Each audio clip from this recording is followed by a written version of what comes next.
Maradana police நிலையத்தில் தமிழ் பெண் மரணம். கொலையா தற்கொலையா?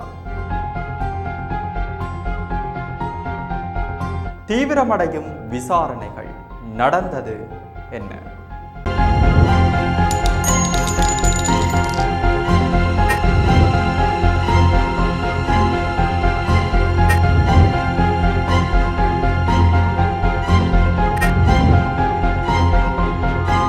குற்றம், இது சமூகத்தின் பார்வை.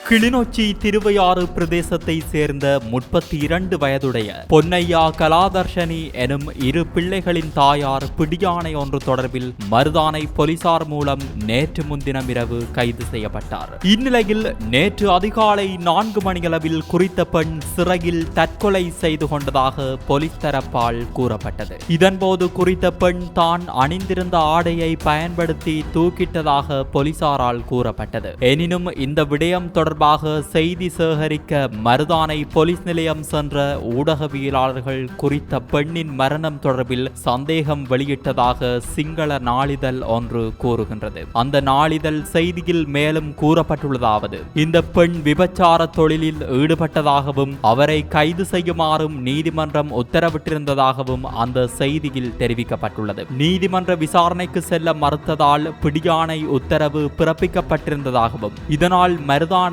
இப்பெண் வீதியில் நின்றபோது கைது செய்யப்பட்டதாகவும் அந்த செய்தியில் கூறப்பட்டுள்ளது. இந்நிலையில் குறித்த பெண் அடித்து கொல்லப்பட்டாரா அல்லது அவமானத்தில் தற்கொலை செய்து கொண்டாரா என்று அந்த நாளிதழ் கேள்வி எழுப்பியுள்ளது. ஆனால் 24 மணி நேரமும் சுறுசுறுப்பாக இயங்கிக் கொண்டிருக்கும் மருதானை போலீஸ் நிலையத்தில், அதுவும் முன்பக்கமாக உள்ள விளக்கமறியலில் தடுத்து வைக்கப்பட்டிருந்த பெண் எவ்வாறு தான் அணிந்திருந்த உடையை கழற்றி தற்கொலை செய்து கொண்டிருக்க முடியும் என்ற கேள்வியை அந்த நாளிதழ் எழுப்பியுள்ளது. எவ்வாறாயினும் 24 மணித்தியாலமும் போலீஸ் அதிகாரிகள் தரித்திருக்கும் மருதானை போலீஸ் நிலையத்தில் விளக்கமறியலில் பெண் ஒருவர் தற்கொலை செய்து கொண்டுள்ளமை சந்தேகத்திற்கிடமான ஒரு விடயம் என விமர்சனங்களும் வெளிவர ஆரம்பித்துள்ளன. இந்த சம்பவம் தொடர்பில் மேல் மாகாண பிரதி போலீஸ் மா அதிபரின் ஆலோசனையின் கீழ் விசேட போலீஸ் குழுவினர் பல பகுதிகளில் விசாரணைகளை மேற்கொண்டு வருகின்றனர். இதேவேளை குறித்த சம்பவம் தொடர்பில் மனித உரிமைகள் ஆணைக்குழுவும் விசாரணைகளை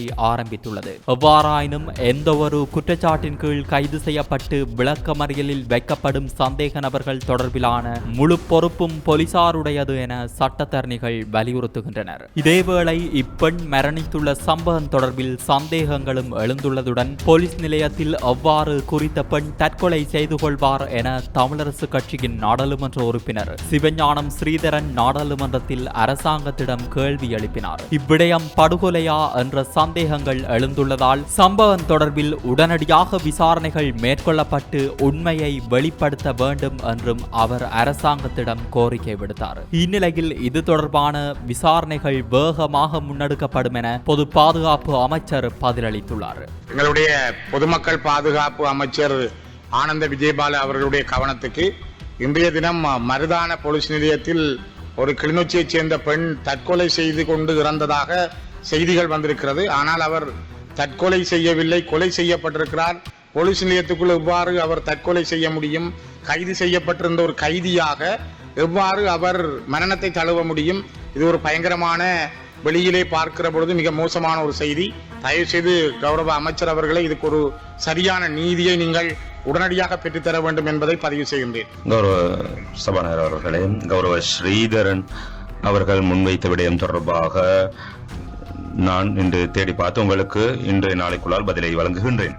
இதேவேளை மருதானை போலீஸ் நிலையத்தில் உயிர் மாய்த்து கொண்டதாக சொல்லப்படும் தமிழ் பெண்ணின் மரணம் தொடர்பான உண்மைகள் உடனடியாக வெளிக்கொண்டு வரப்பட வேண்டும் என தமிழ் தேசிய பசுமை இயக்கத்தின் தலைவர் போ ஐங்கரநேசன் கோரிக்கை விடுத்துள்ளார். அவர் விடுத்துள்ள செய்தி குறிப்பில், கிளிநொச்சியை சேர்ந்த 32 வயதுடைய பெண் ஒருவர் காவல்துறையால் கைது செய்யப்பட்டு மருதானை காவல் நிலையத்தில் தடுத்து வைக்கப்பட்டிருந்த போது இறந்துள்ளார். மருதானை காவல்துறையினர் இம்மரணத்தை தற்கொலை என்று தெரிவித்துள்ளதோடு கஞ்சா வைத்திருந்ததாலேயே கைது செய்யப்பட்டுள்ளார் எனவும் தெரிவித்துள்ளனர். செய்தி அறிந்த சடலத்தை பார்வையிட்ட தென்னிலங்கை ஊடகவியலாளர்கள் இம்மரணம் தொடர்பாக சந்தேகங்களையும் வெளியிட்டுள்ளனர். காலங்காலமாக இலங்கையில் காவல்துறையினர் பொய் குற்றச்சாட்டுகளை சோடித்து வந்துள்ள நிலையில் இம்மரணம் தொடர்பான உண்மை நிலையை வெளிக்கொண்டு வருவதற்கு நமது நாடாளுமன்ற உறுப்பினர்கள் விரைந்து உரிய நடவடிக்கைகளை எடுக்க வேண்டும் என்றும் குறிப்பிட்டுள்ளார்.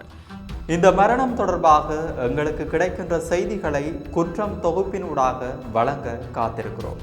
தொடர்ந்தும் சமூகத்துடன் இணைந்திருங்கள். இது போன்ற செய்திகளை தெரிந்து கொள்ள சமூகம் நியூஸ் சேனலை சப்ஸ்கிரைப் செய்து அருகில் உள்ள பெல் பட்டனை கிளிக் செய்யுங்கள்.